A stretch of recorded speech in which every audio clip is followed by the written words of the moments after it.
Hey guys, and welcome back to my channel. My name is Anna and I am so glad that you're here. Today, I thought it'd be fun to talk about the Tombow Retro palette. Now, this is one of those palettes that they put out that immediately caught my eye. One, because I love history, retro, fashion, all that stuff. It's something that I have liked for a very long time. And the packaging on the palette is absolutely adorable. It's one of those cute little campers. And whoever they got to draw that, it's just, they did such a good job. It really makes you smile and think instantly retro vintage vibes. It's a lot of fun right off the bat and very intriguing. So I thought I would go ahead and swatch these markers for you guys today and use them in a little couple illustrations for you to decide whether or not this is a palette for you. Now, overall, I do think that this is a good palette in terms of contrast, which is like my biggest thing that I look for when buying a Tombow palette, because I want a palette to be able to work as one unit. So when I think of that, basically, I want to be able to take all of those markers and have everything I need to create an entire piece, with maybe one or two exceptions. But if I have to add a lot more to that, or I can't use them together, to me, that's not a good palette. So those would be more colors that I would use individually. Now, that being said, I do think that overall you do get enough contrast in this palette that it makes it usable and friendly. The only thing I would say again is that, as with most Tombow palettes, black helps ground a lot of these colors. So while I am not necessarily a fan of black to begin with, I'm not. I do find that it serves a very useful purpose in creating contrast and making the colors that I do like stand out even more. So we do have a nice variety of tones here. We have some nice light tones, we have some fun mid-tones and bright colors. And then we also have this nice dark blue to really ground things. And this purple kind of toes the line in both of those areas. Now, I tried to blend some of these colors together. I did find that they blend and create nice blends together. And then also pairing these colors in those traditional retro pairings does make it easier to create those retro inspired pieces. So I did enjoy this palette. There are some colors in here that are some of my all-time favorites, like this mauve color and coral. I love these colors. I use them a lot across the board in a variety of ways. And these blues or teals, turquoises, are gorgeous as well. But you get enough of those funky retro colors like this olive, yellows, and oranges that definitely make you think retro. So I do think this is a fun palette. Let's go ahead and jump into the swatches and the illustration demo for your information so that you can decide if this is a palette for you. Be sure to comment in the comment box below and let me know if you have this palette, if you're gonna get it, how you use it, how you would use it. I love to hear those things from you guys because it inspires me as well. So I'll see you guys in the next portion of the video.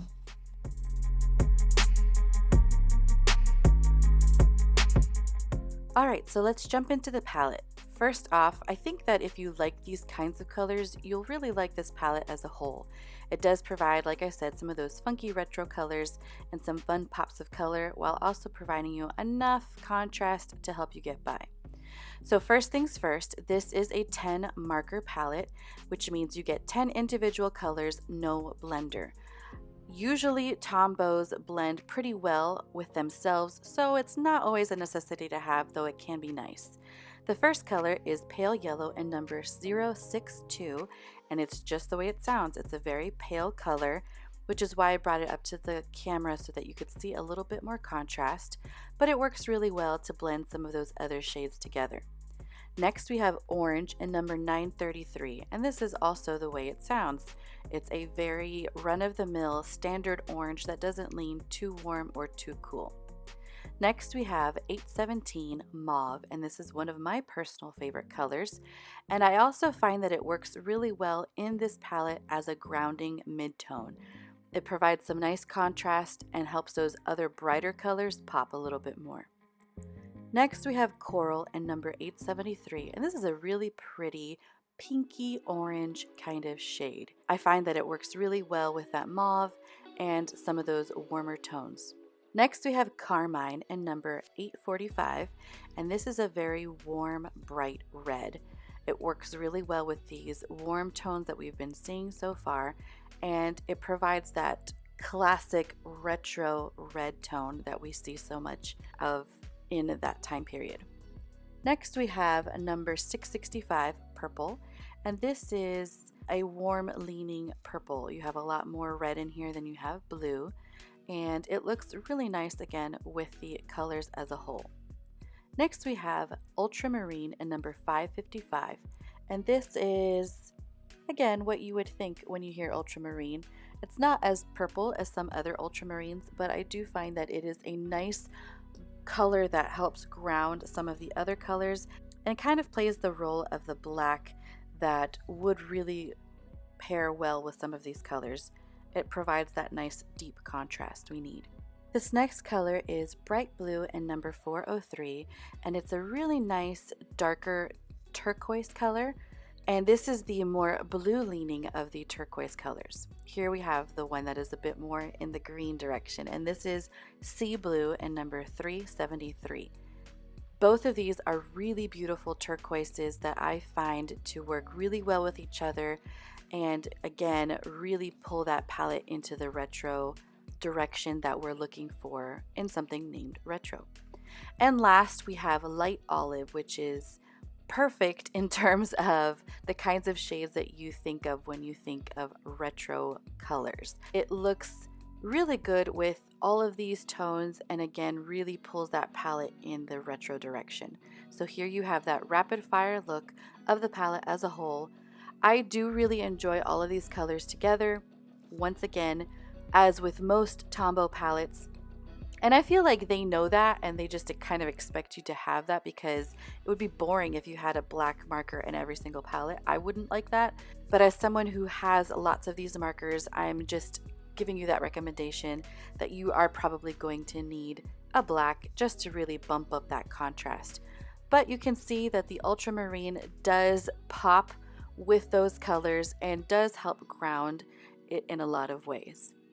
So here I'm just demonstrating how I would use some of these markers together. I'm basically just playing when I do these demonstrations, because just like I would do if I was grabbing the palette for the first time, I'm just looking at how these markers work together as a whole and as a palette. And so that's what I do for you guys. So I hope this helps.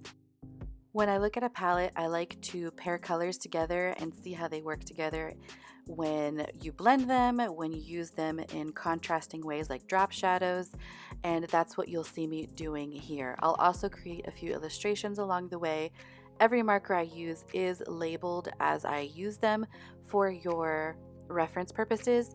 So I hope that you enjoy this demonstration, that you sit back and get some information and enjoy the music. And I'll see you at the end.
Hello again. So as you can see throughout this video, I've been using the markers on their own, but I wanted to show you how using a black can really bump up the contrast and actually give you a visual demonstration of what I've been talking about this whole time.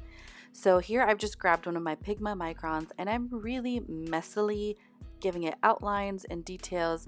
I'm just really again playing, so it's a very whimsical approach to these illustrations.